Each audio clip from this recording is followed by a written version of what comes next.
They laughed at the woman who cleaned dog kennels. 3 days later, they saluted her as a legend they were never supposed to meet. The sound of a metal shovel scraping against concrete echoed through the kennel block at Fort Bragg Military Working Dog Training Facility. The morning sun had barely crested the North Carolina pines, casting long shadows across the rows of chain-link enclosures where some of the most dangerous combat dogs in the United States military resided. Emma Sophia Holloway knelt on the damp cement floor, her calloused hands gripping a worn plastic bucket. Her gray coveralls were stained with mud, dog hair, and substances she had long stopped bothering to identify. A faded cap covered her brown hair, pulled back in a practical ponytail that had seen better days. She was small, perhaps 5'4", with a frame that seemed built for disappearing into backgrounds rather than commanding attention. The scrape of the shovel continued its rhythm, methodical, patient, like a heartbeat that refused to quicken regardless of circumstance. "Hey, poop girl," the voice cut through the morning air like a knife through paper. Staff Sergeant Tyler Garrett stood 20 feet away, arms crossed over a chest that seemed designed specifically to intimidate. Behind him, 5 soldiers in pristine Delta Force uniforms fanned out like a pack of wolves who had just spotted something worth hunting. Their unit patches gleamed in the early light, each one a silent proclamation of elite status. "Kennel 7 needs cleaning, now.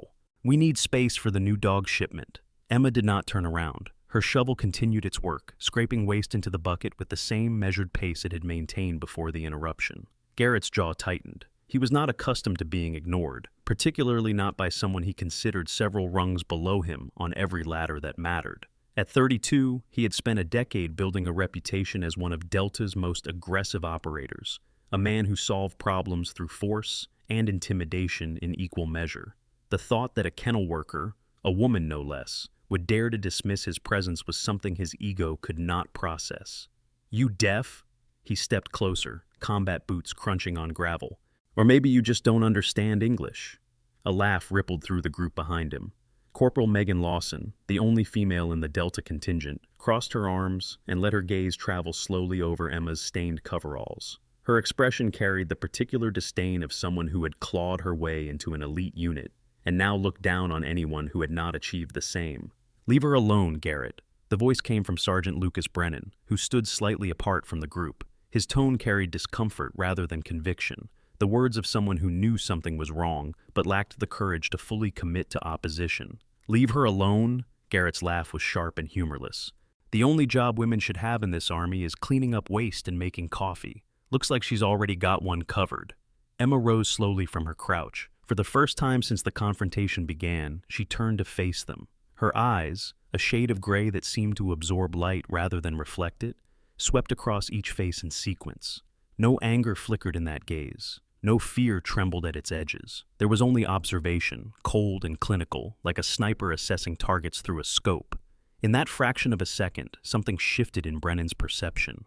The way she stood, weight distributed evenly, shoulders squared but relaxed, center of gravity lowered almost imperceptibly. It was not the posture of a kennel worker. It was not the posture of someone who spent their days shoveling waste and filling water bowls. But the moment passed, and Emma simply nodded once before returning to her work. "That's what I thought," Garrett sneered. "Nothing but a glorified maid." The Delta operators moved on, their laughter trailing behind them like exhaust fumes. None of them noticed the slight adjustment Emma made to her grip on the shovel, the way her fingers found positions that would have been equally effective on a weapon. None of them saw the micro-expression that crossed her face as she cataloged each of their voices, their gaits, their weaknesses. None of them understood that they had just been evaluated by someone whose assessments carried consequences far beyond their imagination. The morning progressed with the mundane brutality of military routine. Emma finished her rounds in the kennel block, moving from cage to cage with an efficiency that spoke of intimate familiarity with both the space and its occupants. The dogs, ranging from Belgian Malinois to Dutch Shepherds, reacted to her presence with varying degrees of interest. Most acknowledged her with a sniff or a tail wag before returning to their rest. A few pressed against the chain link, seeking contact with the quiet woman who smelled of their territory. The exception was Kennel 17. Inside the reinforced enclosure, a massive Belgian Malinois named Titan watched Emma's approach with eyes that had seen things no domestic animal should ever witness. His coat was darker than breed standard, almost black in the shadows of his cage, and a lattice of scars ran across his muzzle like a map of violence survived. 3 handlers had attempted to work with Titan since his arrival at Fort Bragg. All 3 had requested transfers within a week. Emma stopped in front of the kennel. Titan rose from his bed, not with aggression but with attention, his entire body oriented toward the woman on the other side of the chain link. For a long moment, neither moved. Then Emma's hand came up, fingers forming a shape that appeared in no standard military working dog manual. Titan's head tilted. His body relaxed, and slowly, deliberately, he sat down, eyes never leaving Emma's face. "Good boy," she murmured, so quietly that the words barely carried past the mesh. She moved on before anyone could notice the exchange. The Delta team's training session began at 0900 hours in the main demonstration area, a sprawling complex of obstacle courses, bite work stations, and tactical simulation buildings. Sergeant First Class Brandon Cruz led the technical instruction, his expertise in military working dogs evident in every precise movement and command. Captain Nathan Pierce observed from the elevated viewing platform, his expression betraying the skepticism that had defined his leadership style since taking command of the unit 3 months prior. At 41, Pierce had spent 2 decades questioning everything from intelligence reports to his own instincts. It had kept him alive through 6 deployments and earned him a reputation as the officer who could not be fooled. The kennel staff gathered at the edge of the training area, their presence required to handle equipment and manage the dogs between exercises. Emma stood among them, her coveralls marking her as the lowest member of the hierarchy, a living piece of background scenery that no one bothered to acknowledge. "All right, listen up." Cruz's voice carried the authority of someone accustomed to being obeyed. "You're here because command decided your unit needs canine integration capability. That means in the next 3 weeks, you're going to learn everything from basic handling to advanced tactical deployment." Specialist Ryan Dalton, a wiry soldier with the restless energy of someone who enjoyed creating chaos more than resolving it, raised his hand. "Question, Sergeant. What's with the cleaning crew? Thought this was supposed to be a closed training session." Cruz's eyes flickered to the kennel staff, dismissing them with a glance. "Support personnel, ignore them." "Hard to ignore when they smell like what they clean," Garrett added, drawing scattered laughter. Emma's expression remained unchanged. Her hands stayed loose at her sides, fingers slightly curled in a way that would have allowed immediate action if required. No one noticed. No one was looking. The morning's first exercise involved basic bite work, with each operator taking turns commanding a trained Malinois to engage a decoy wearing protective equipment. The results were predictable. Most of the Delta soldiers had adequate skills, their backgrounds in special operations providing a foundation that Cruz could build upon. Garrett performed well, his aggressive approach translating effectively into the handler role. Cruz completed his demonstration and called for a water break. The operators gathered near a bench where supplies had been arranged, and Emma moved to distribute bottles with the rest of the support staff. She carried the tray across uneven ground, her feet finding purchase on loose gravel, and scattered debris with an unconscious grace that had nothing to do with serving water. Each step was precise, calculated, the product of thousands of hours moving through terrain where a single misstep could trigger an explosive or alert an enemy. Brennan accepted a bottle from her tray, his eyes lingering on her hands for a moment longer than necessary. The fingers that gripped the plastic were not the soft hands of someone who's spent their days on domestic tasks. Calluses marked her palms in patterns he recognized, but could not immediately place. "Thanks," he said. Emma nodded and moved on. Dalton waited until she passed, then extended his foot in a motion disguised as stretching. His boot caught the edge of her ankle, sending her stumbling. The water bottles scattered across the ground, plastic clattering against concrete. "Oops!" Dalton's grin held no apology. "Clumsy, aren't you?" Emma caught herself before falling, her recovery so smooth that it almost looked intentional. She knelt to gather the fallen bottles, her movements unhurried despite the laughter that erupted around her. As she worked, her eyes swept across the faces watching her humiliation, cataloging reactions, storing information. Brennan's expression showed discomfort. Cruz looked irritated at the delay.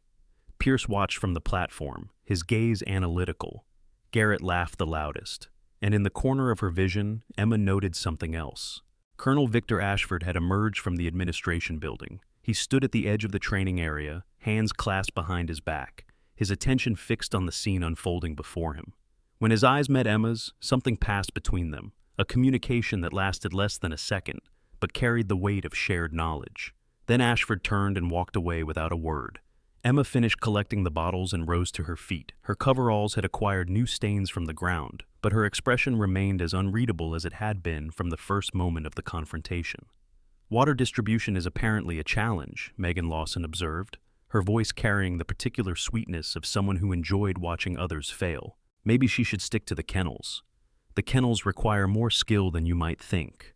The words left Emma's mouth before she could catch them, her voice soft but clear. Lawson's eyebrows rose. "Excuse me?" "Nothing." Emma lowered her gaze and retreated toward the kennel block. The momentary flash of something deeper, buried beneath her submissive posture, but Lawson had noticed. And like any predator who sensed weakness masquerading as something else, she filed the observation away for future use. From which city in the world are you watching this video today? If you have ever witnessed someone being underestimated because of their appearance or job title, you know exactly how this feels. Stories like this remind us that true warriors do not advertise their strength. If you value content that honors quiet professionals and hidden heroes, consider subscribing and joining our community. Your support helps us bring more untold stories to light. The afternoon session focused on dog selection and temperament assessment. Crews walked the operators through the kennel block, stopping at each enclosure to explain the characteristics of different breeds and individual animals. "Belgian Malinois are the standard for military working dogs," he lectured, gesturing toward a row of identical-looking dogs with varying energy levels. "High drive, intelligent, trainable, but every dog is different. Part of your job as handlers is learning to read those differences." They stopped in front of Kennel 17. Titan rose to his feet, his dark form filling the enclosure with an energy that made several operators take involuntary steps backward. A low growl emanated from his chest, not aggressive but warning, the sound of an animal establishing boundaries. "This is Titan," Cruz said, his voice carrying a note of caution. "Former combat deployment dog. 3 handlers have attempted to work with him since his return from Afghanistan. None succeeded. He's scheduled for evaluation next month to determine if he can be rehabilitated or needs to be retired." "Retired?" Garrett asked. "You mean put down?" "That's the polite way to say it." Garrett studied the dog with the calculating expression of someone who saw a challenge rather than an obstacle. "I'll work with him. Nothing I can't break." "That's not how dog handling works," Cruz replied flatly. "You don't break them. You build trust. Trust is earned through respect, and respect comes from power." Garrett moved toward the kennel door. "Let me show you." "Staff Sergeant, I strongly advise against entering that enclosure without proper preparation and—" The gate opened before Cruz could finish his sentence.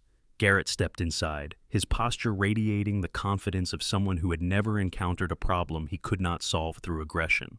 Titan's response was immediate and absolute. The growl deepened into something primal, and the dog's body coiled with the tension of an attack barely restrained. His lips pulled back to reveal teeth that had torn through armor in combat situations. Garrett froze. For all his bravado, he recognized the difference between a display of dominance and a genuine threat assessment. The dog in front of him was not posturing. It was calculating whether to strike. "Get out!" Cruz's voice was tight with controlled urgency. "Slowly. Do not make eye contact. Do not—" The situation shifted in ways none of them could have anticipated. Emma moved. She was through the gate before anyone registered her intention, her small frame slipping past Garrett and positioning itself between the operator and the dog.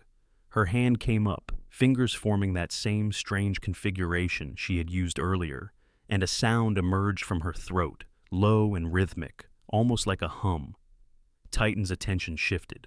The coiled tension in his body began to unwind, degree by degree, as his eyes locked onto the woman who had interposed herself in the space between violence and its target. The growl faded, his posture softened, and then, with a gentleness that seemed impossible given the moment before, Titan sat down and pressed his muzzle against Emma's palm. Silence claimed the kennel block. Garrett stood frozen, his face cycling through emotions too quickly to track, shock and confusion, and something that might have been the earliest seed of fear. The other operators stared at the scene before them, trying to reconcile what they had just witnessed with everything they believed about the woman in the stained coveralls. "How did you do that?" Cruz's voice emerged as barely more than a whisper. Emma stroked Titan's head once, her touch carrying the familiarity of old acquaintance rather than new introduction. He needed to know he was safe, that's all. That's not all. Cruz stepped closer, his analytical mind working through possibilities. Those hand signals you used. They're not in any standard manual. Where did you learn them? Emma's hand stilled on Titan's fur. For a moment, something flickered in her gray eyes, a shadow of memories she kept locked away. Then the moment passed, and she shrugged with practiced casualness. Here and there, you pick things up working with dogs. She rose to her feet and slipped out of the enclosure, leaving Garrett alone with an animal that had resumed its threatening posture the instant she departed. The staff sergeant scrambled through the gate, his dignity in tatters. "Who the hell is she?" Megan Lawson demanded, her earlier disdain replaced by something closer to suspicion. "Kennel technician," Cruz answered, but his voice carried doubt that his words did not support. 3 years on staff. Emma Holloway. That's what her file says. From the viewing platform, Captain Pierce had watched the entire exchange. His hand moved to the phone in his pocket, fingers already composing a message to the personnel office. Background checks were standard procedure for anyone with facility access, but something about the scene he had just witnessed suggested that standard procedure might not be sufficient. The kennel worker who had just tamed the untamable was hiding something. Pierce intended to find out what. The remainder of the afternoon proceeded without incident, but the atmosphere had shifted in subtle ways that everyone felt and no one acknowledged. The Delta operators went through their exercises with diminished enthusiasm, their attention repeatedly drawn to the small woman who moved among them like a ghost, performing menial tasks with an efficiency that bordered on mechanical. Sergeant First Class Daniela Ruiz, assigned to the unit as a logistics coordinator, found herself studying Emma during a break in the training schedule. Something about the hand signals nagged at her memory, a tickle of recognition that refused to solidify into certainty.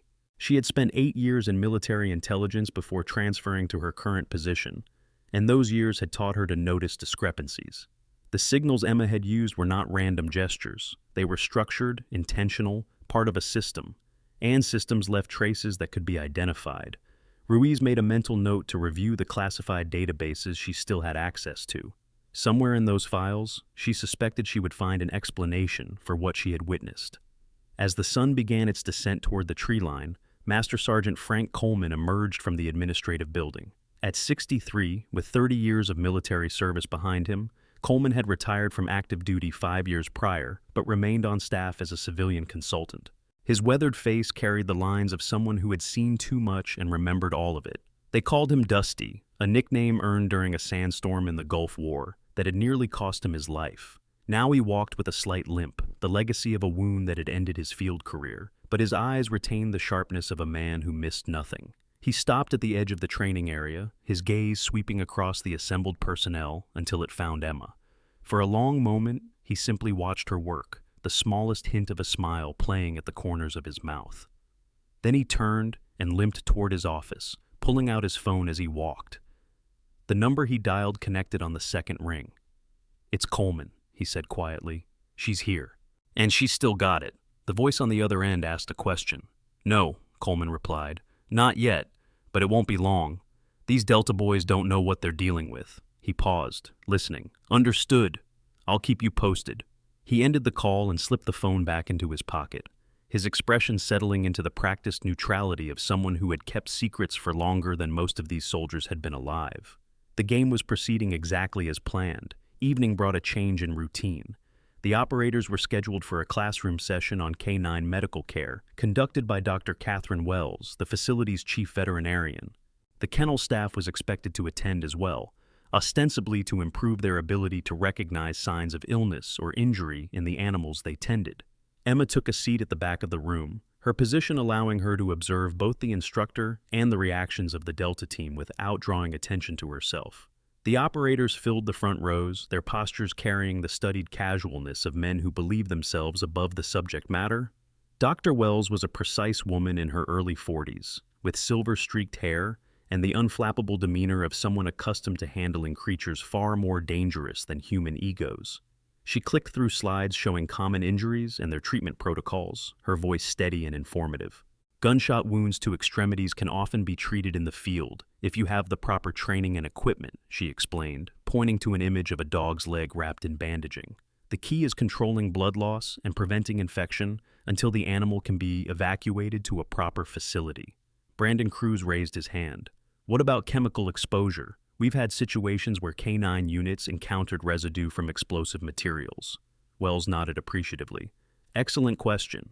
Chemical contamination requires immediate decontamination protocols. The specific steps depend on the substance involved, but the general principle is to remove the contaminant as quickly as possible while minimizing your own exposure. The lecture continued for another 40 minutes. Emma listened without appearing to listen, her attention divided between the information being presented and the subtle dynamics playing out among the operators. Garrett whispered comments to Dalton that drew suppressed laughter. Pierce took notes with the methodical thoroughness of someone who trusted nothing to memory. Lawson filed her nails beneath the desk, her boredom evident. When the session ended, the room emptied quickly. Emma remained in her seat, waiting for the others to leave before rising to follow. She had almost reached the door when Dr. Wells's voice stopped her. "You, Holloway, isn't it?" Emma turned. "Yes, ma'am?" Wells studied her with the same analytical gaze she applied to her animal patients. "That technique you used with Titan this afternoon, I saw it from my office window. I was just trying to help." "Help?" Wells's expression did not change. "What you demonstrated was a pressure point stabilization technique developed by the Delta Force K9 program for combat situations. It's not taught to civilian staff. It's not even taught to most military handlers." The silence between them stretched like a wire pulled taut. "I've worked with dogs for a long time," Emma finally said. "You learn things." "Yes," Wells nodded slowly. "I imagine you do." She did not push further, but her eyes followed Emma as the younger woman left the room. Questions accumulated in the veterinarian's mind, questions that had no easy answers. The kennel worker who smelled of waste and wore stained coveralls had just demonstrated knowledge that should not exist in someone of her position. Wells reached for her phone. She had a colleague in military intelligence who owed her a favor. Perhaps it was time to collect. The night brought quiet to Fort Bragg, but not peace. Emma lay in her small quarters near the kennel block, staring at a ceiling she had memorized during countless sleepless hours. The room was Spartan, even by military standards. A narrow bed, a metal desk, a footlocker that contained everything she had allowed herself to keep from her previous life. Her hand moved unconsciously to her right shoulder, fingers tracing the outline of something hidden beneath her shirt. The ink had faded slightly over the years, but the image remained clear enough. A black wolf, teeth bared, with the words "Ghost Pack" curved beneath and the number 7 positioned like a marker of identity. She had worn that symbol into places that existed on no official maps. She had earned it through trials that would break most men and some women. And she had buried it, along with everything it represented, in a shallow grave of anonymity. But graves had a way of opening. Sleep came eventually, bringing with it the dreams she could not escape. Fire and sand, the screams of men too wounded to move, the weight of a decision that command had not authorized but circumstance had demanded. And through it all, the eyes of her dogs, watching her, trusting her, following her into darkness because she had never given them reason to do otherwise. She woke before dawn, as she always did, and began her rounds. The second day of training started with an intensity that suggested Captain Pierce had decided to push his team harder than originally planned. The operators assembled at 05:30, their faces carrying the particular expression of soldiers who had been roused from sleep earlier than expected. "Change of schedule," Pierce announced, his voice cutting through the morning fog. "Today we're going to see what you're actually capable of. Full tactical simulation. Canine integration under combat conditions." The exercise was designed to test coordination between handler and dog during a building clearance scenario. Teams of 2 would work with a single animal to locate and neutralize simulated threats hidden throughout a training structure. Points would be awarded for speed, accuracy, and minimal friendly casualties. Emma watched from the sidelines as the teams were assembled. Her official duty was to manage the dogs between exercises, ensuring they remained hydrated and calm during the high-stress evolutions. Unofficially, she found herself analyzing each operator's technique, noting flaws that proper training could correct. Garrett and Dalton formed the first team, paired with a Dutch shepherd named Ajax. Their approach was aggressive, pushing the dog hard to clear rooms quickly at the expense of precision. They finished with a respectable time, but had accumulated multiple friendly fire incidents according to the simulation's scoring system. Cruz worked with a younger Malinois, demonstrating the methodical technique of someone who understood that speed without control was merely fast failure. His score was the highest of the morning. The tension mounted as the exercises progressed. Competition among the operators bred both excellence and friction, with each team seeking to outperform the others while simultaneously undermining their rivals' success. By midday, tempers had begun to fray. The breaking point came during the lunch break. Emma was refilling water bowls in the staging area when Garrett approached, his expression carrying the particular darkness of someone looking for a target for his frustration. His team had just been outscored by Cruz for the third time, and his ego demanded compensation. "Hey, poop scooper," his voice carried loud enough for everyone to hear. "I've got a question for you." Emma did not look up from her task. "What's a woman like you doing in a place like this?" Garrett continued, positioning himself to block her path. "I mean, besides the obvious, is this your big career goal, cleaning up after real soldiers?" The other operators gathered, drawn by the prospect of entertainment at someone else's expense. Even Pierce watched from a distance, his expression unreadable. "I'm just doing my job," Emma replied, her voice flat. "Your job." Garrett's laugh was sharp and cruel. "Let me tell you something about jobs. In my world, people earn their positions through blood and sacrifice. They don't get handed diversity slots because some politician wants good press." I wasn't aware that cleaning kennels was a diversity position. The response caught Garrett off guard, its dry precision cutting through his prepared insults. For a moment, something dangerous flickered in his eyes. "You've got a mouth on you," he said quietly. "For someone in your position, that's a mistake." "Garrett," Brennan stepped forward, his voice carrying a warning. "That's enough. Stay out of this, Brennan. This is between me and the help. She's not the help. She's staff. And harassing staff isn't exactly conduct becoming." "Conduct becoming," Garrett rounded on his fellow soldier. "You want to lecture me about conduct? In front of everyone? Maybe you should spend less time defending kennel workers and more time not being dead last in the rankings." The confrontation might have escalated further, if not for the arrival of Command Sergeant Major Raymond Torres.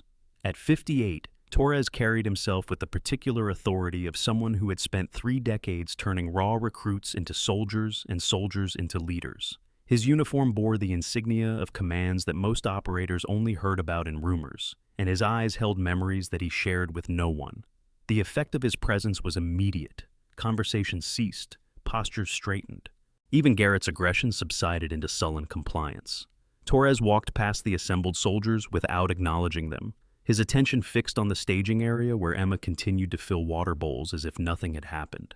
He stopped 3 feet from her position, close enough that his shadow fell across her work. "Holloway," he said. Nothing more. Emma looked up. For the first time since the confrontation began, something shifted in her expression. Recognition flared in her gray eyes, quickly suppressed, but not quickly enough.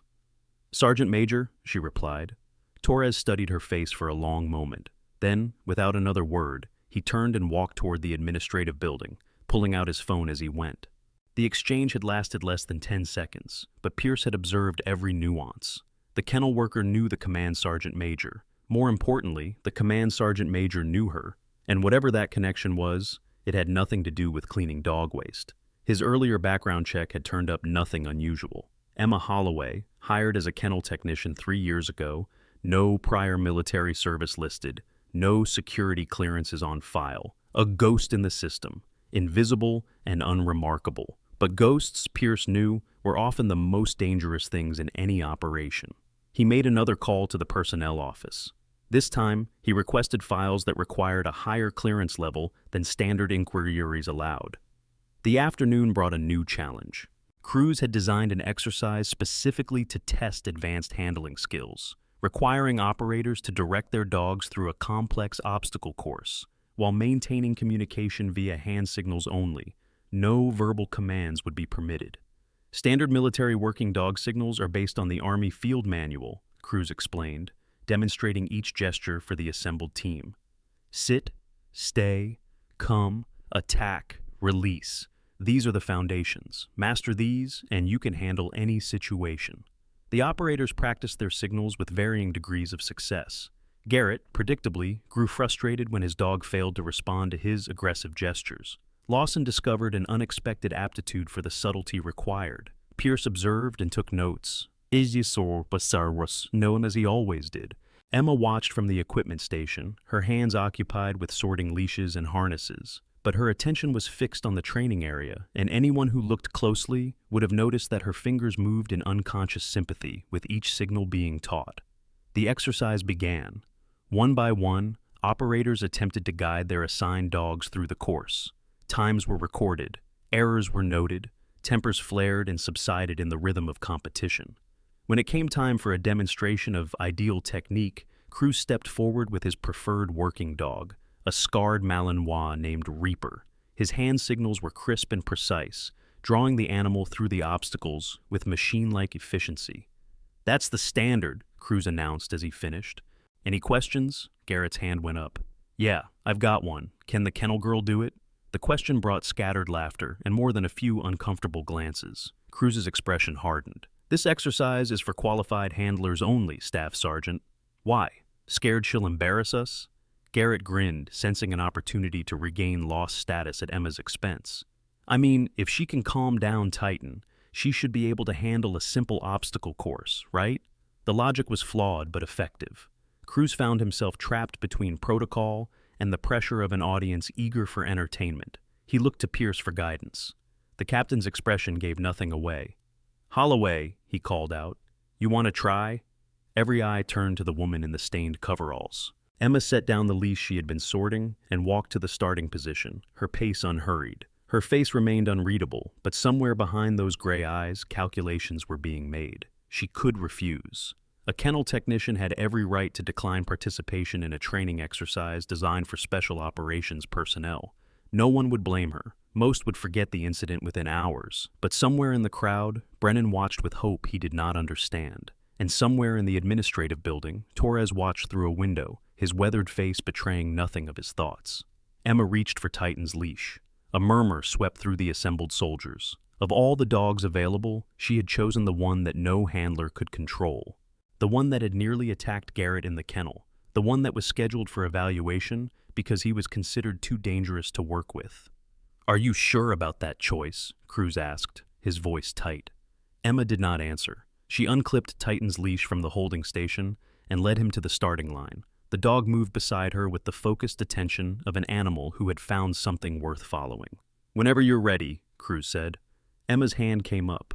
What happened next would be discussed in hushed tones throughout Fort Bragg for months afterward. Her signals were unlike anything in the official manual, flowing configurations of fingers and wrists that seemed to communicate in a language only she and Titan understood. The dog responded with precision that bordered on telepathic, clearing obstacles, changing direction, and navigating complex sequences without a single hesitation. She completed the course in 43 seconds, 12 seconds faster than Cruz's demonstration. Silence claimed the training area. Titan sat at Emma's feet, tongue lolling, eyes fixed on her face with an expression of pure devotion. "Those signals." Ruiz's voice cut through the quiet, her intelligence background demanding answers.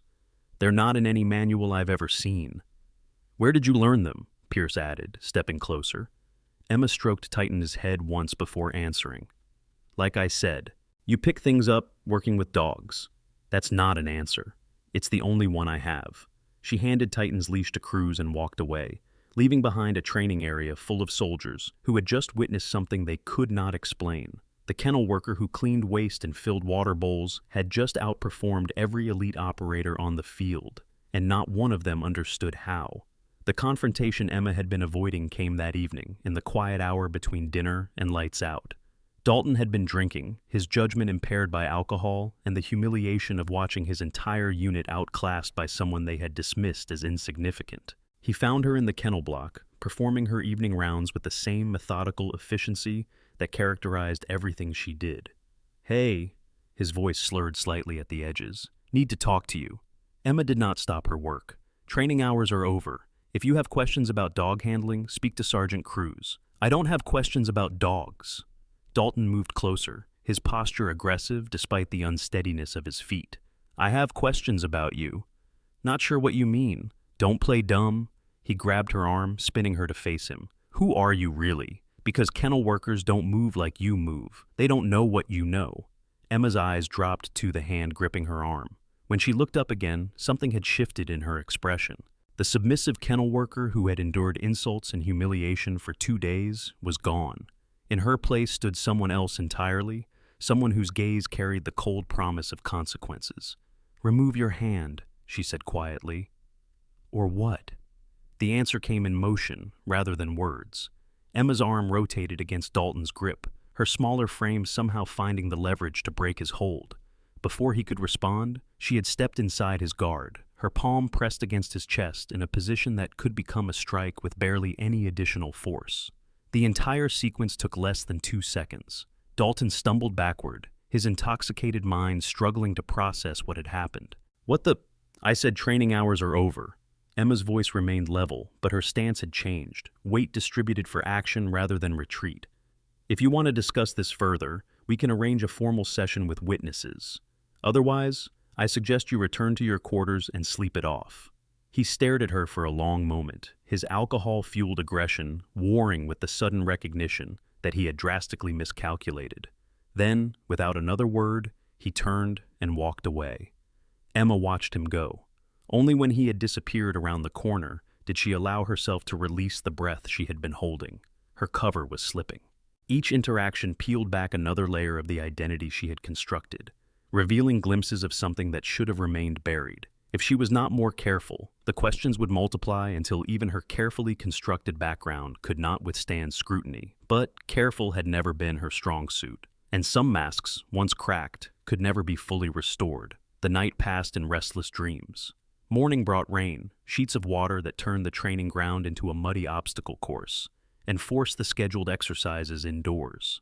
The change in venue brought the Delta team into closer quarters than usual, the confined space of the tactical planning room amplifying tensions that had been building since their arrival. Pierce had received the results of his expanded background check during the night. The file on Emma Holloway was remarkably thin, consisting primarily of basic employment records and a social security number that traced back to a small town in Montana. No military service, no advanced training, no explanation for the skills she had demonstrated, which meant one of two things. Either her records had been expertly sanitized, or her records were legitimate and she was something that defied normal classification. Neither possibility brought him comfort.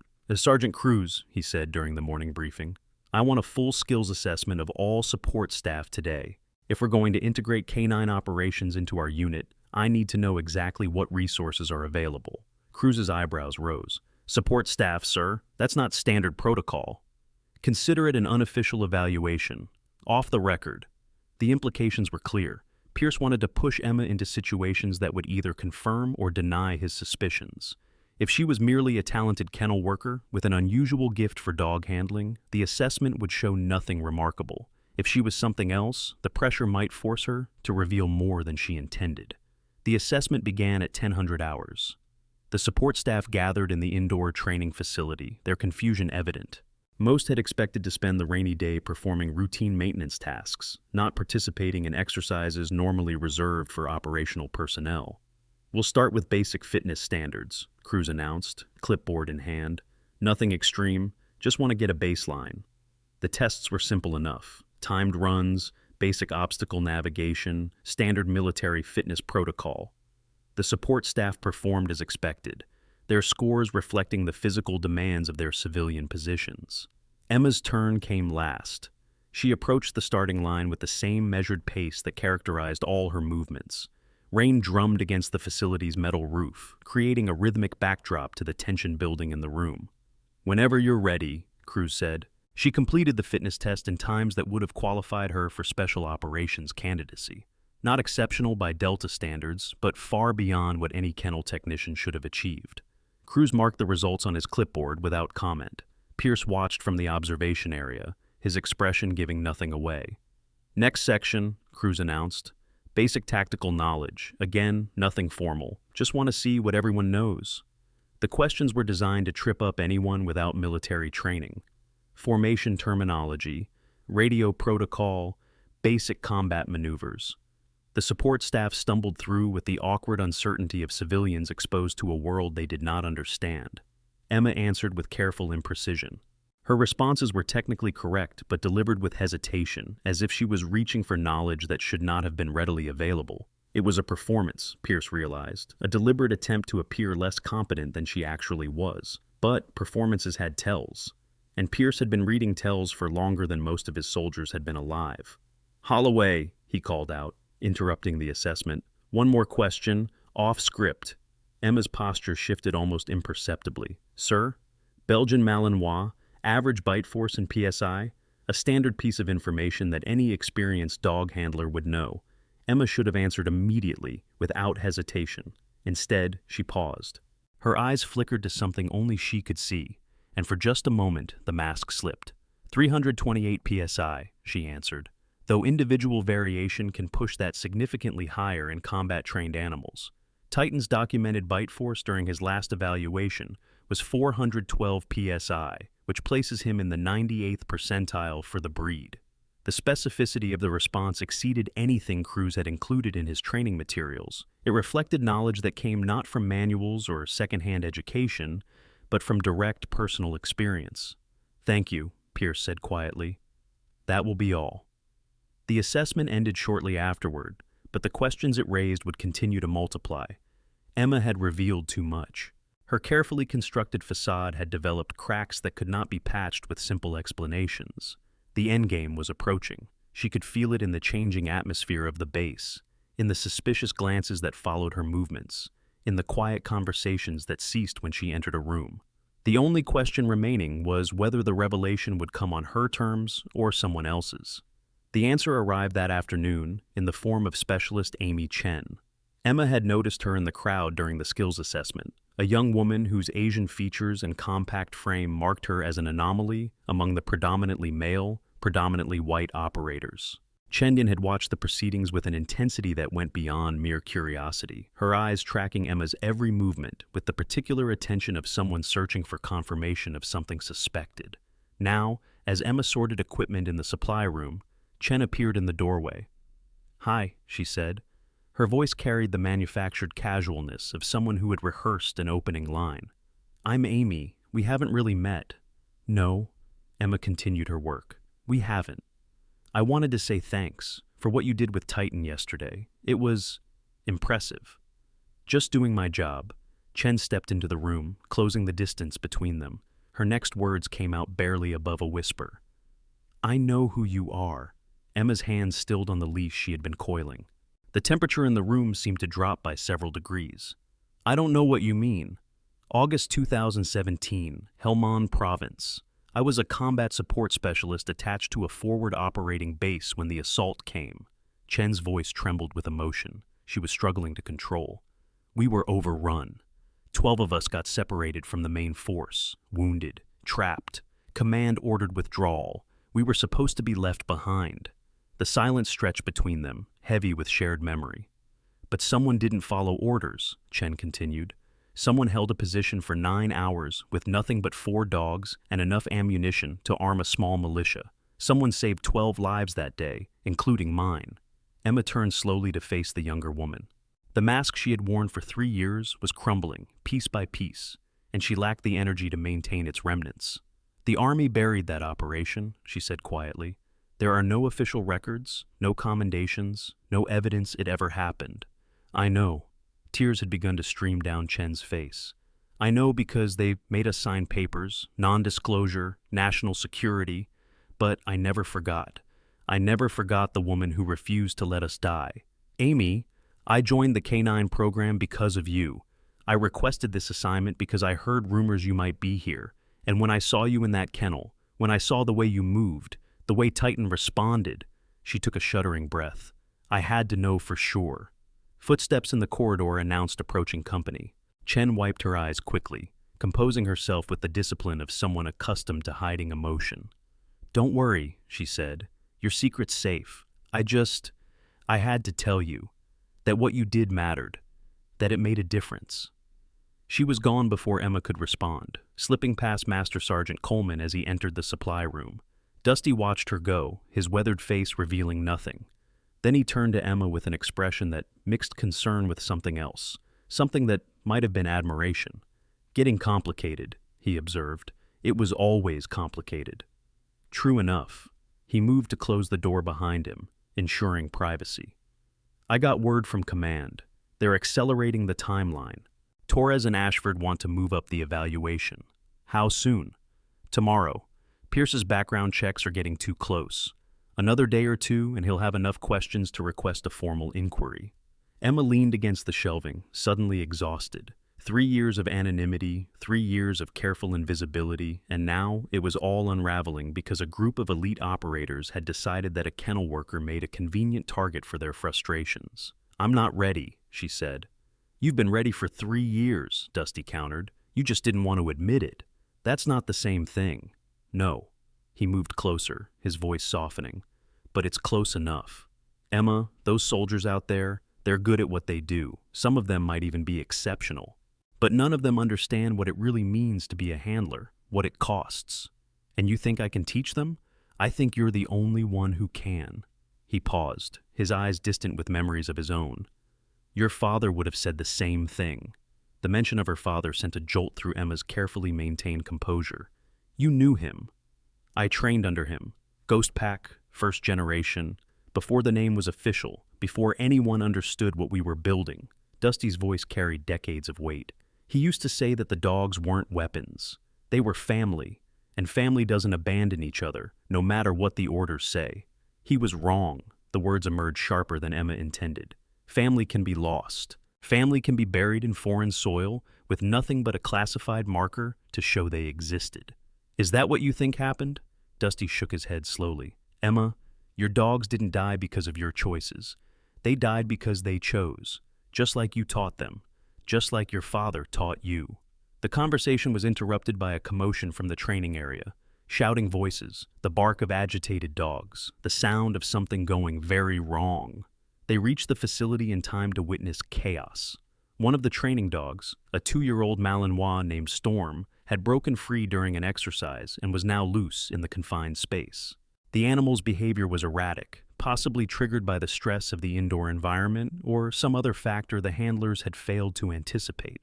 Operators scrambled for cover as Storm circled the room, teeth bared, eyes showing white at the edges. Crews shouted commands that went unheeded. Garrett reached for his sidearm before Pierce stopped him with a sharp word. "Don't be stupid. You discharge a weapon in here and the ricochet could kill any of us." "Then what do you suggest, sir?" No one had an answer. Storm continued his agitated circuit, the danger escalating with each passing second. Emma pushed through the crowd. "What the hell are you doing?" Garrett grabbed her arm. "Get back!" She shook off his grip without looking at him, her entire focus fixed on the distressed animal. Her approach was slow, deliberate, each step calculated to minimize threat signals while closing the distance. "Easy," she murmured, the word barely audible above the noise of the crowd. "Easy, boy. No one's going to hurt you." Storm's circuit slowed. His ears, which had been pinned back in defensive aggression, began to rotate toward the approaching woman. Emma's hand came up, moving through a sequence of signals so fluid that they seemed less like commands than conversation. Her other hand reached slowly toward her collar, pulling free a length of paracord she kept tucked there for emergencies. The dog's posture shifted. The wild panic in his eyes began to fade, replaced by something calmer, more focused. He stopped his circuit and stood facing Emma, every muscle tense but no longer threatening. "Good boy," she breathed. "That's a good boy." She was close enough now to touch him, her hand extended, palm down, allowing Storm to catch her scent. The dog's nose twitched. His tail moved in a single, hesitant wag. Then Emma's other hand moved, quick and precise, looping the paracord into a makeshift lead and securing it before Storm could register what had happened. The confrontation was over. Cruz rushed forward to take control of the animal, his face cycling through relief and confusion in equal measure. "How did you know that would work?" "I didn't," Emma admitted, "but someone had to try." She walked away before he could ask more questions, leaving behind a room full of soldiers who had just witnessed something they could not explain for the 3rd time in as many days. The mask was not just cracking now, it was shattering. Evening brought a summons Emma had been expecting. Colonel Ashford requested her presence in his office at 1900 hours, a formal invitation delivered through official channels that left no room for refusal. She arrived precisely on time, finding not only Ashford but Torres and a face she recognized from intelligence briefings she should never have seen. "Sit down," Ashford said, gesturing to a chair across from his desk. "We have some things to discuss." Emma sat. Her posture remained alert but not defensive, the stance of someone prepared for whatever came next. "I've received preliminary results from Captain Pierce's background inquiry," Ashford continued. "He's asking questions that are going to require answers soon, answers that don't exist in any official database." "Then create them," Emma said. "You've done it before." "We could." Torres leaned forward, his weathered face serious. "But that's not why we brought you here. The situation has changed." "Changed how?" The third figure in the room spoke for the first time. "There has been an incident in Afghanistan, Operation Atlas. An embedded Delta unit went dark 48 hours ago during a K-9-supported reconnaissance mission. Command believes they've been captured by Taliban forces operating in the region." Emma's expression did not change, but something shifted behind her eyes. "That's not my problem anymore." "It wasn't," Ashford agreed, "until we received this." He slid a photograph across the desk. The image was grainy, taken from a surveillance drone at high altitude, but the details were clear enough. A compound in mountainous terrain, armed guards, and in the center courtyard, chained to a post, a shape that Emma recognized instantly. A dog, black coat, distinctive scar on the left ear. "That's not possible," she whispered. "Our analysts say otherwise." Torres's voice was gentle but firm. "The markings match, the build matches. Emma, we believe that's Wraith." The name hit like a physical blow. Wraith. The alpha female of Ghost Pack, the dog Emma had held in her arms as she died, had buried in a shallow grave outside the forward operating base where 12 soldiers had nearly lost their lives. "I buried her," Emma said. "I watched her stop breathing. You were injured," Torres interrupted, "concussed from the final firefight. Your memory of those hours may not be completely accurate." "My memory is fine." "Then explain the photograph." She could not. The evidence was there, undeniable, challenging everything she had believed for 3 years. If Wraith was alive, if she had somehow survived and been captured, then everything Emma had done since that day was based on a foundation that no longer existed. "We're not asking you to make a decision tonight," Ashford said. "But the extraction team launches in 72 hours. They have requested a handler capable of working with unpredictable animals in combat conditions. Someone with experience in exactly the kind of situation they're walking into. You want me to go back? We want to give you the choice. Whatever you decide, your cover here is blown regardless. Pierce will have enough information by tomorrow to force a confrontation. After that, anonymity is no longer an option." Emma stared at the photograph, her mind racing through possibilities and implications. 3 years of hiding, of pretending to be no one, and now the universe was forcing her hand. "There's one more thing," Torres added. "The Delta unit that went dark. We've confirmed their roster. Specialist Chen is among the missing." The world tilted. Amy Chen, who had survived because Emma refused to leave her behind, who had dedicated her career to following a path inspired by that survival, who had recognized Emma despite years of separation and disguise. History was not merely repeating, it was demanding payment. "I need time," Emma said, "to think." "Take the night," Ashford agreed, "but understand that by tomorrow, one way or another, Master Sergeant Emma Sophia Holloway will no longer be invisible." She left the office in a daze, her carefully constructed world collapsing around her. In the kennel block, Titan waited behind chain link, his dark eyes tracking her approach with an understanding that transcended species. She stopped in front of his enclosure, fingers wrapping around the metal mesh. "What would you do," she asked the dog, "if you found out that someone you thought was dead might still be alive?" Titan rose from his bed and padded to the fence. His muzzle pressed against the mesh where her fingers gripped, a warm, wet nose against her skin. The answer was obvious, had always been obvious. She would not leave them behind. Not again. Not ever. Dawn arrived with the weight of inevitability.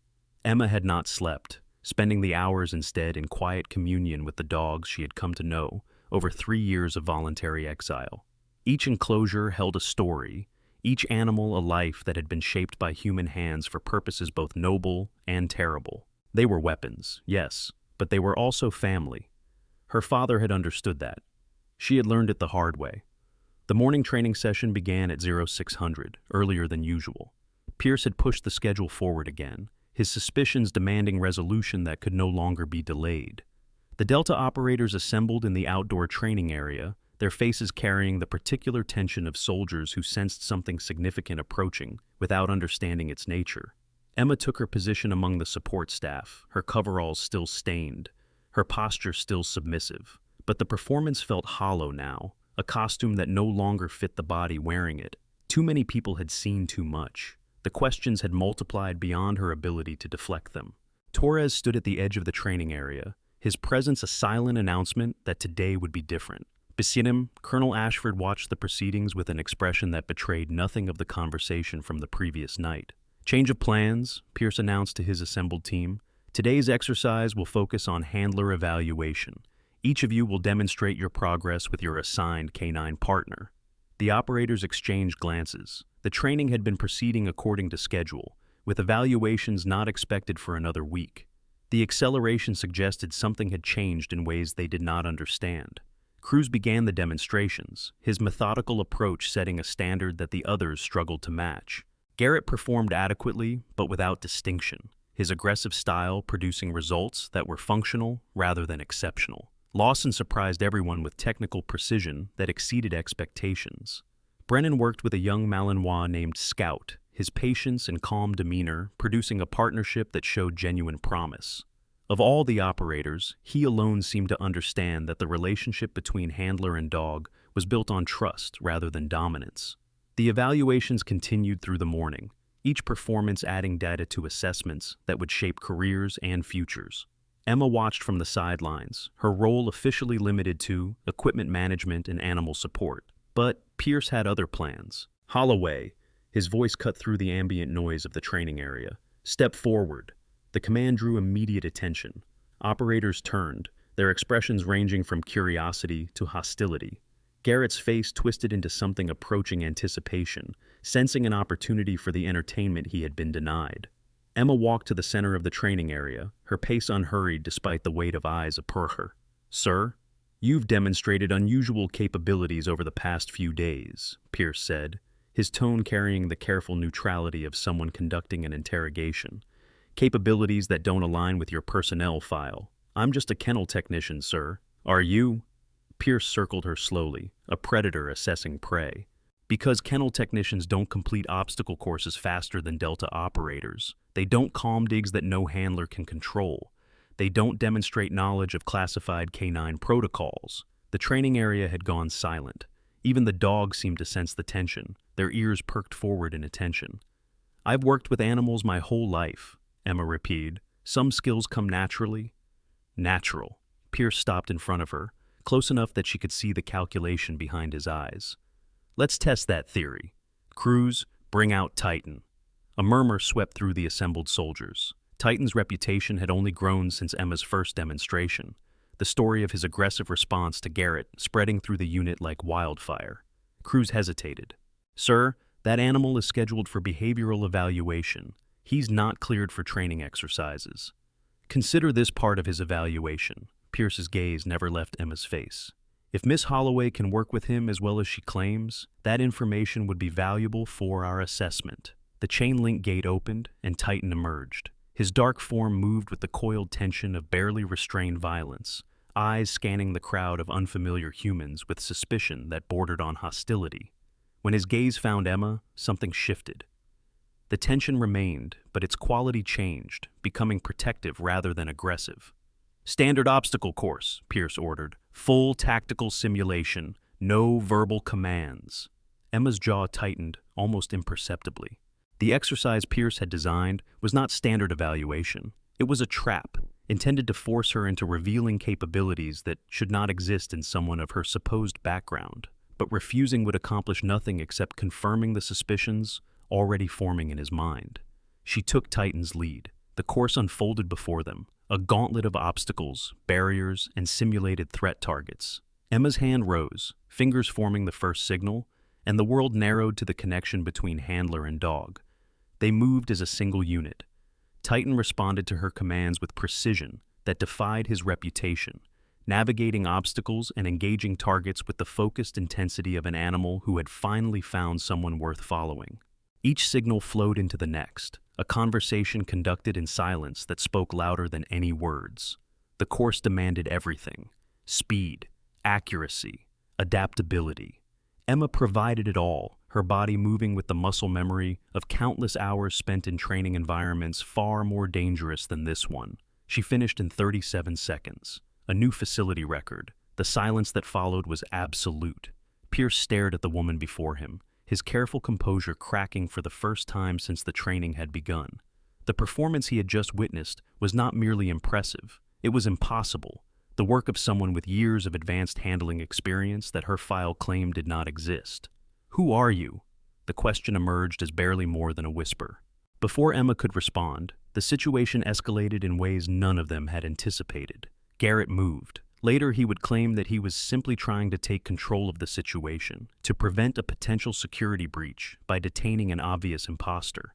In the moment, his actions looked more like the frustrated lunge of a man who had been humiliated one too many times and was seeking payback. His hand closed around Emma's upper arm, fingers digging into muscle with bruising force. "I knew it. I knew there was something wrong with you from the start." Emma's response was automatic, trained into her by years of combat experience. Her arm rotated against his grip, breaking the hold with mechanical efficiency. Her other hand came up, palm striking his chest with just enough force to create distance without causing injury. Garrett stumbled backward, his foot caught on uneven ground. He fell. And in the chaos of his descent, his flailing hand caught the collar of Emma's coveralls. Fabric tore. The sound seemed impossibly loud in the silence of the training area, a ripping noise that exposed more than skin. Emma's right shoulder came into view, bared by the torn garment. And on that shoulder sat a mark that changed everything. A black wolf, teeth bared in eternal defiance. Below it, 2 words in military stencil, "Ghost Pack," and beneath that, a single number, 7. The tattoo of the most classified canine unit in United States military history. Time stopped. Torres was the first to move. The command sergeant major crossed the training area with strides that carried the weight of 3 decades of service, his weathered face transformed by recognition that went beyond mere identification. When he reached Emma, he did something that no one in that crowd would ever forget. He snapped to attention and rendered a salute. "Master Sergeant Holloway." His voice cracked with emotion. He made no attempt to hide. "Call sign Phantom, sole survivor of Operation Crimson Dawn." The words hit the assembled soldiers like artillery rounds. Garrett, still on the ground, went pale. Cruz's clipboard slipped from nerveless fingers. Pierce took an involuntary step backward, his carefully constructed theories shattering against a reality that exceeded anything he had imagined. "That operation," Pierce's voice emerged hoarse and uncertain. "Crimson Dawn. I thought it was a myth, a story they told at Bragg to motivate trainees." "No myth." Torres lowered his salute, his eyes never leaving Emma's face. "August 2017, Helmand Province. A forward operating base came under assault by Taliban forces. 12 soldiers were cut off, wounded, unable to evacuate. Command ordered full withdrawal." He paused, the memory clearly painful even after years of distance. Master Sergeant Holloway refused. She held a defensive position for 9 hours with 4 military working dogs and limited ammunition. When reinforcements finally arrived, they found 12 survivors and a single handler who had not slept, had not eaten, and had not stopped fighting for a single moment. Ashford stepped forward, adding his voice to the account. "The dogs that served with her that day were not ordinary military working dogs.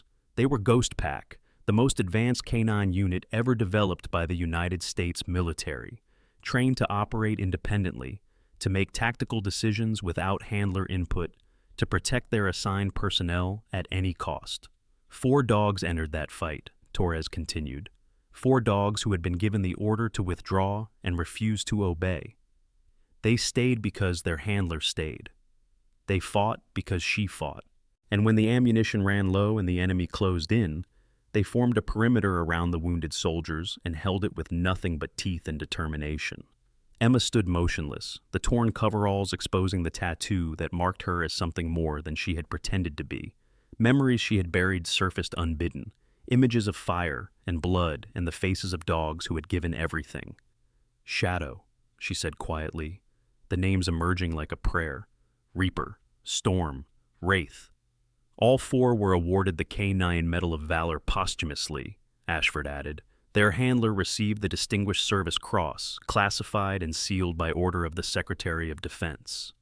Garrett had managed to climb to his feet, but his usual aggression had evaporated completely. His face cycled through expressions that reflected a mind struggling to reconcile the woman he had dismissed as worthless with the legend standing before him. I called her. He could not finish the sentence. Poop girl, Brennan supplied, his voice flat. You called her Poop girl, a Delta Force operator who held a position for 9 hours against impossible odds. A handler whose dogs chose to die rather than abandon her. The shame that spread across Garrett's features was visible to everyone watching. Cruz stepped forward, his technical mind demanding clarification. The hand signals, the ones you used with Titan, they're not in any manual because they were developed specifically for Ghost Pack operations. Classified protocols designed for dogs that could operate independently in combat situations. Emma nodded slowly. The standard signals are based on simple command-response patterns.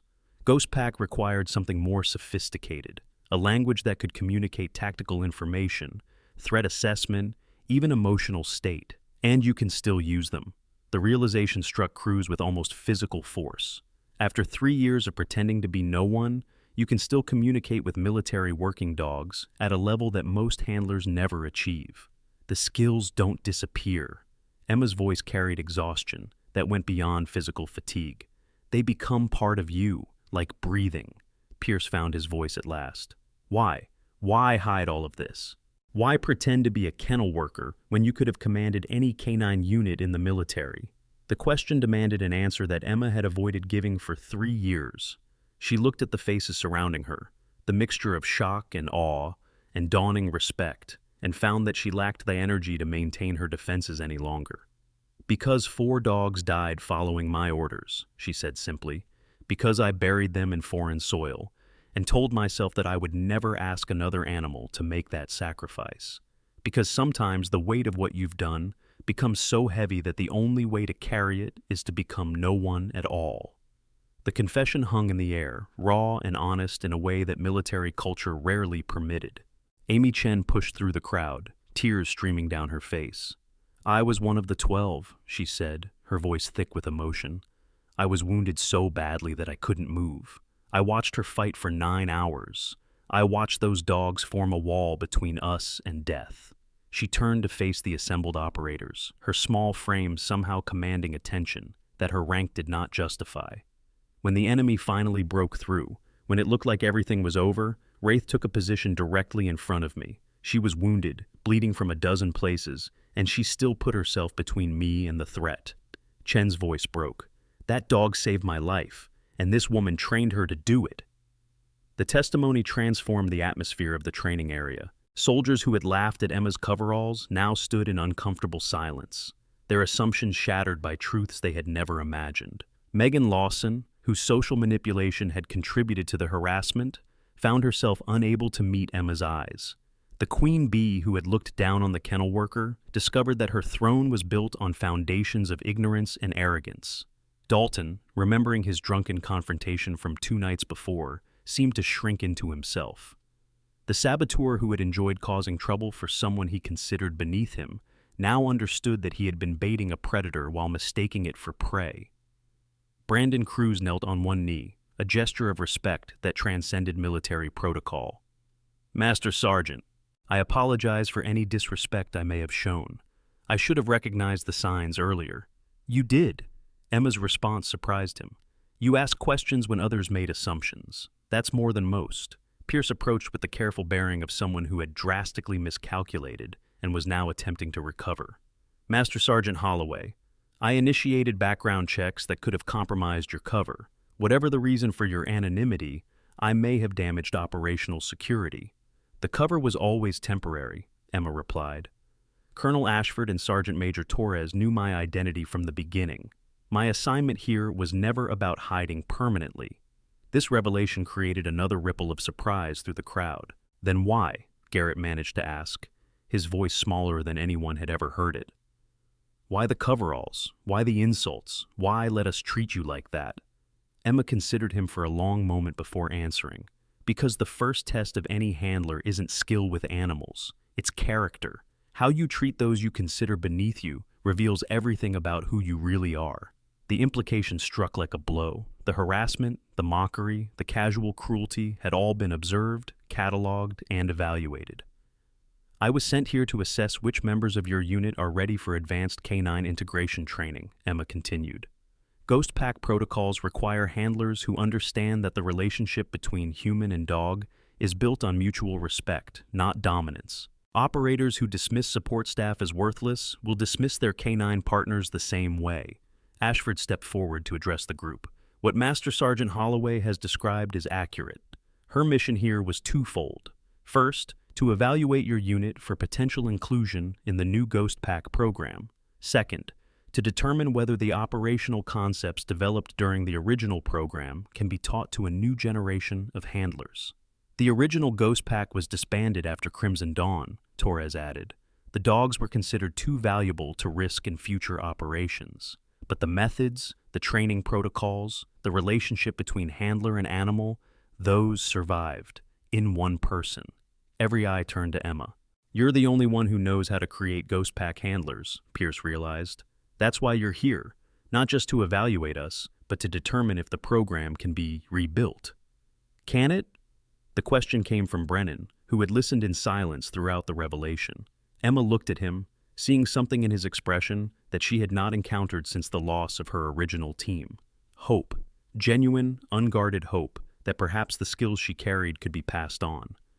One person passed the assessment, she said. One person demonstrated the qualities that Ghost Pack handlers require.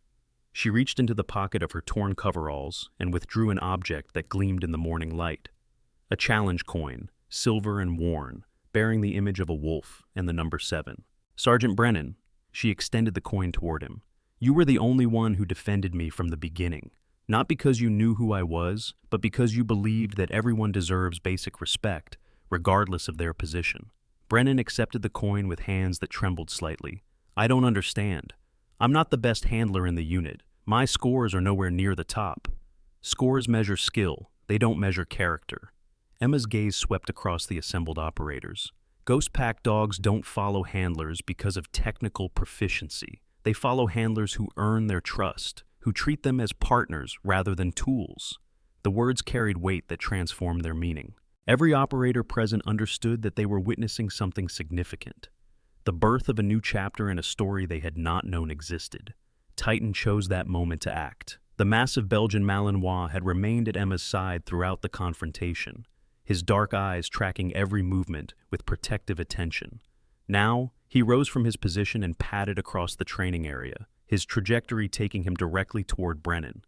The sergeant froze as the dog approached. Titan's reputation preceded him, stories of handlers driven to request transfers by his aggressive behavior. Having the animal approach voluntarily was unprecedented. Titan stopped in front of Brennan and sat down. His tail moved in a single deliberate wag. Then, in a gesture that every handler present recognized as profound, he lowered his head and pressed his muzzle against Brennan's palm. Titan is Shadow's son, Emma explained softly. Shadow was the alpha of Ghost Pack, the leader who organized the defense that saved 12 lives. His bloodline carries something that training alone cannot produce. And he's choosing me? Brennan's voice cracked with emotion. He's giving you a chance. Whether you earn his loyalty is up to you.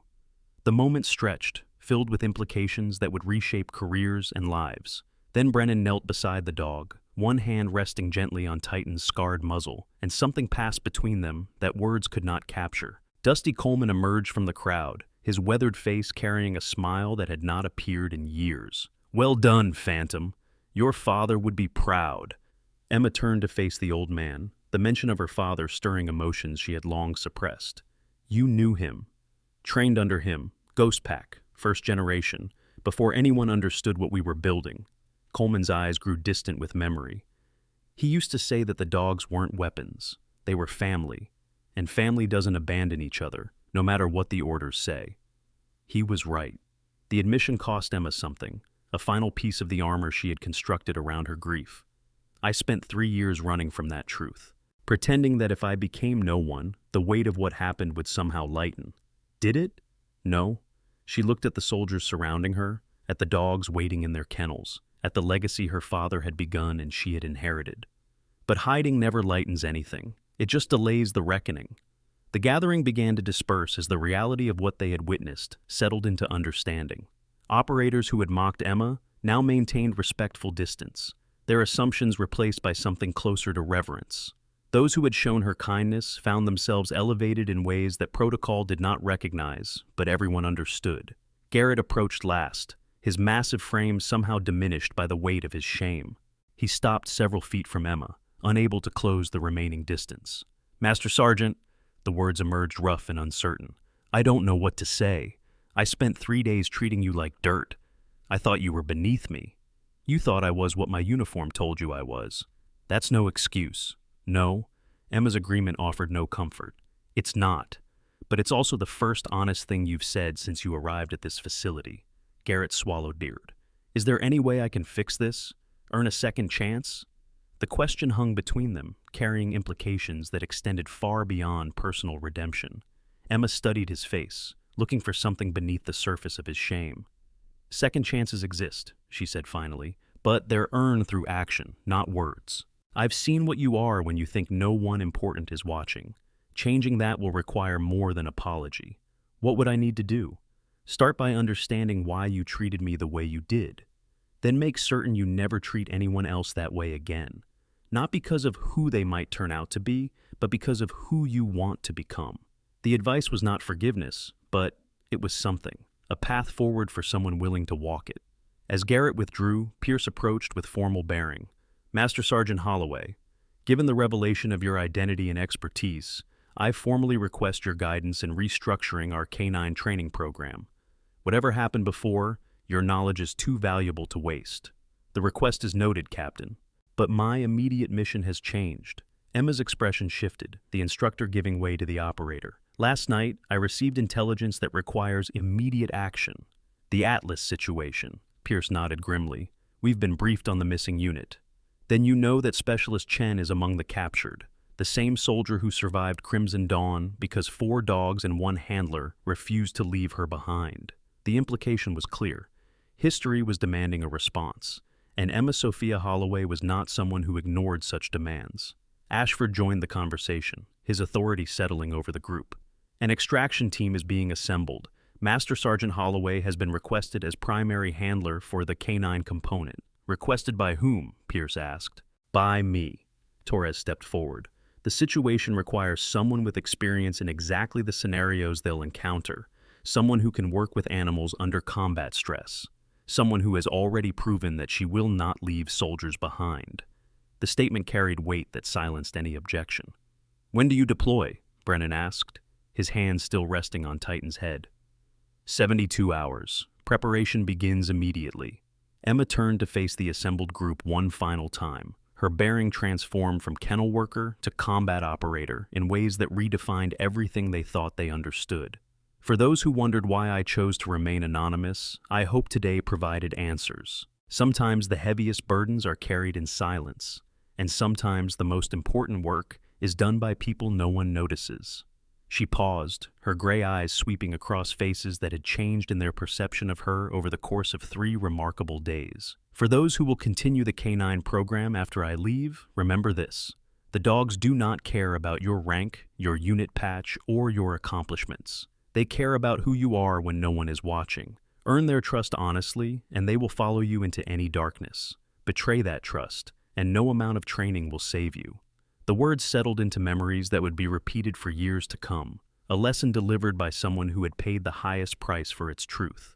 As Emma walked toward the administrative building to begin mission preparation, Titan rose from his position beside Brennan and followed. The massive Belgian Malinois fell into step at her left side, his dark form a shadow that moved with purpose older than any of them understood.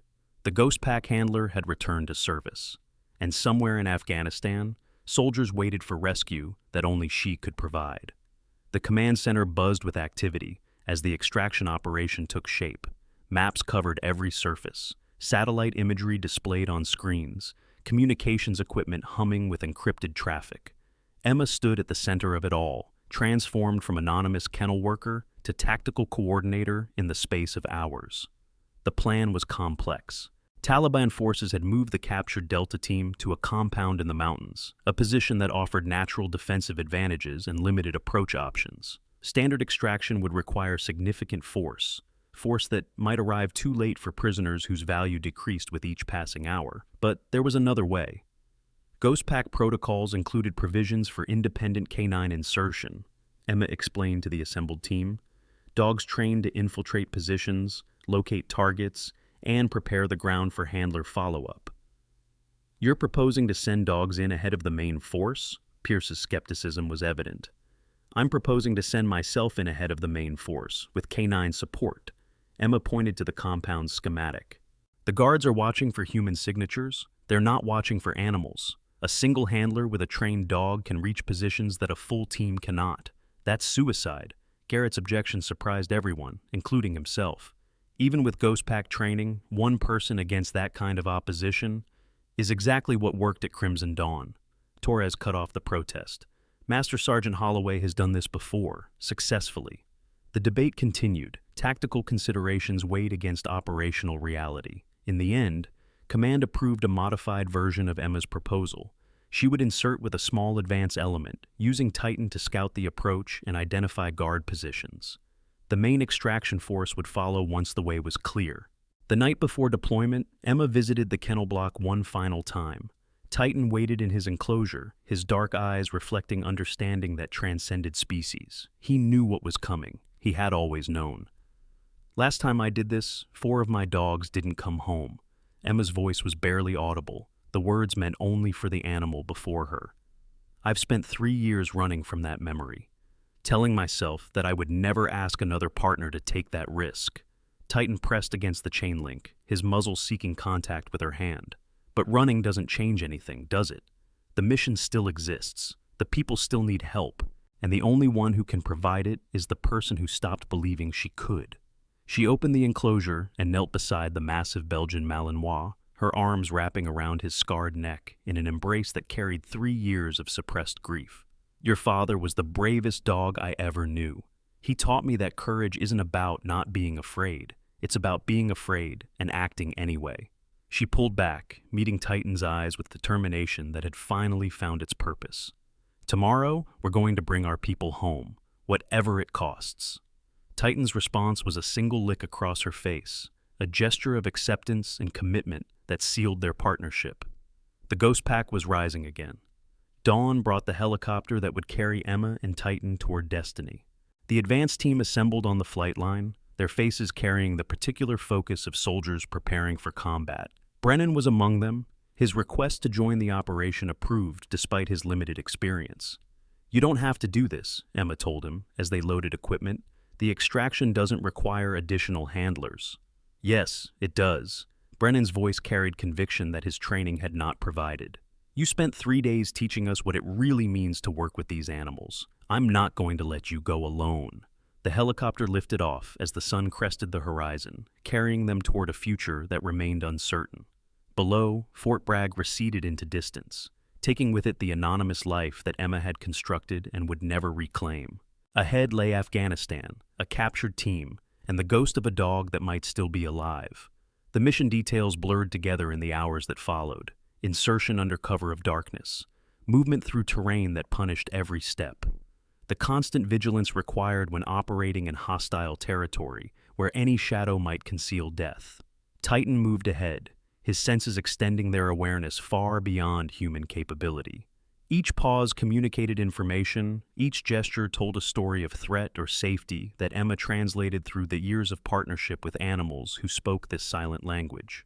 They found the compound at 0300, a collection of buildings nestled against a cliff face that provided natural protection from aerial observation. Guards patrolled in patterns that suggested confidence born of isolation, their attention focused outward toward approaches they considered vulnerable. They were not watching for a woman and a dog moving through shadows they had dismissed as empty. The infiltration required patience that combat training rarely developed. Emma moved inches at a time, her body pressed against terrain that offered minimal concealment. Titan ranged ahead, his dark coat invisible against the night, his presence marking safe passages through the guards' overlapping fields of observation. When they reached the compound's perimeter, The real challenge began. The prisoners were held in a building near the center of the compound, guarded by forces whose attention had been drawn outward by the approaching extraction team. Emma's role was to reach them first, to prepare the ground for rescue by eliminating the immediate threats to their survival. Titan led the way. The dog moved through the compound with the focused precision of an animal who understood exactly what was required. Guards who might have detected human movement ignored the shadow that passed behind them, their training inadequate for threats that did not match expected patterns. Emma followed, her weapon ready, her senses extended to maximum alertness. Each step brought her closer to the building, where Amy Chen and 11 other soldiers waited for rescue that might arrive too late. The door was ahead. 2 guards flanked it, their postures carrying the boredom of men who did not expect challenge. Titan struck first. The attack was silent and devastating, the product of training that prioritized efficiency over drama. 1 guard fell before he understood what had happened. The second had time to draw breath for a shout that never came as Emma's hand closed over his mouth. The door opened. Inside, the prisoners lay in various states of injury and exhaustion. Amy Chen looked up as light from outside illuminated the figure standing in the doorway, her face cycling through disbelief and recognition that transcended the years between them. "It's you," she whispered. "It's me." Emma moved into the room, her hands already working to free the restraints that held the captured soldiers. "Can you move?" "Some of us. The others—" Chen's voice trailed off, the implications clear. "Then we carry them." Emma keyed her radio. "Phantom to Overwatch, package located, 11 souls, mixed mobility, request immediate extraction." The response came through static. "Overwatch copies, extraction inbound, hold position." The next minute stretched into eternity. Emma positioned herself at the door, weapon ready, while Titan patrolled the perimeter with tireless vigilance. The captured soldiers who could move helped those who could not, their training asserting itself despite the ordeal they had endured. When the helicopters arrived, their rotors drowning the night in sound, the compound erupted into chaos. Guards who had been watching the wrong approaches suddenly found themselves surrounded by forces they had not anticipated. The extraction was messy but successful. Soldiers moved through predetermined patterns, securing the prisoners and eliminating threats with professional efficiency. Emma covered the withdrawal, her position holding the corridor that led to the landing zone. The last soldier was aboard when she finally allowed herself to breathe. "Master Sergeant," Chen's voice cut through the helicopter's noise. "Thank you, again. Don't thank me yet." Emma's attention had shifted to something outside the aircraft, her eyes fixed on a movement that should not have been there. A dog, black coat, moving through the compound's chaos with purpose that suggested intelligence beyond animal instinct. And on its left ear, barely visible in the flickering light of fires that had begun to consume the buildings, a scar shaped like a lightning bolt. "Wraith," Emma breathed. The helicopter lifted before she could act, carrying her away from the ghost she had thought buried in foreign soil. Below, the compound collapsed into flames, taking with it whatever answers might have existed. But the image remained, burned into memory like the tattoo on her shoulder. Wraith was alive. Somehow, impossibly, the alpha female of Ghost Pack had survived Crimson Dawn and spent 3 years in captivity, waiting for rescue that had finally arrived. And now she was gone again, disappeared into the Afghan night, a mystery that would haunt Emma's dreams for years to come. The return to Fort Bragg brought closure of a different kind. The Delta team had been rescued, Chen among them. The mission was classified successful, the details buried in files that would never see public light. But for those who had witnessed Emma's revelation and understood its implications, something fundamental had changed. The Ghost Pack program was officially reactivated 1 month later. Brennan became its first new handler, his partnership with Titan forming the foundation for a unit that would eventually rival its predecessor. The training protocols Emma had carried in solitude for 3 years were documented, refined, and prepared for transmission to a new generation. Garrett requested transfer to the program 6 weeks after Emma's departure. His application included a personal statement that acknowledged his failures and committed to earning the trust he had once dismissed as irrelevant. Emma approved it personally, recognizing in his words the first genuine steps toward the person he had the potential to become. The others found their own paths. Cruz became lead instructor for the technical aspects of K9 operations. Ruiz used her intelligence background to develop new methods of handler assessment. Even Lawson discovered an unexpected aptitude for the patient relationship building that Ghost Pack required. As for Emma, the mission in Afghanistan had reminded her of truths she had tried to forget. The weight of Crimson Dawn would never fully lift, but carrying it no longer required isolation. The family her father had described, the bond between handler and dog that transcended orders and protocols, still existed, still mattered. She received one final message before deploying on her next classified operation, a photograph taken by a surveillance drone over the mountains of Afghanistan. In the image, barely visible against rocky terrain, a black dog stood watching the sky, waiting. The search for Wraith would continue. The Ghost Pack legacy would endure. And somewhere in the shadows where the most important work was done, Master Sergeant Emma Sophia Holloway would keep her promise. She would not leave them behind, not ever again. This story reminds us of a truth we often forget in our rush to judge others. The most extraordinary people rarely advertise their strength. Emma Sophia Holloway endured 3 days of mockery, humiliation, and disrespect from soldiers who believed her coveralls defined her worth. She could have revealed her identity at any moment and silenced her critics with a single word. Instead, she chose to observe, to evaluate, and to teach a lesson that no classroom could deliver. The greatest warriors do not need to prove themselves to anyone. They carry their scars in silence, their medals in memories, and their valor in actions that speak louder than any boast. True strength is not measured by how loudly you proclaim your achievements, but by how quietly you serve when no one is watching. The soldiers who mocked Emma learned something invaluable that day. The way you treat those you consider beneath you reveals everything about your character. Respect is not a reward for status. It is a reflection of who you are as a human being. If this story touched your heart, if you believe that quiet professionals and hidden heroes deserve recognition, then share this video with someone who needs to hear this message today. Subscribe to our channel and join a community that honors those who serve in silence. Leave a comment telling us about a time when you witnessed someone being underestimated and later proved everyone wrong. Your story matters. Your voice matters. And together, we can remind the world that true greatness often wears the most humble disguise.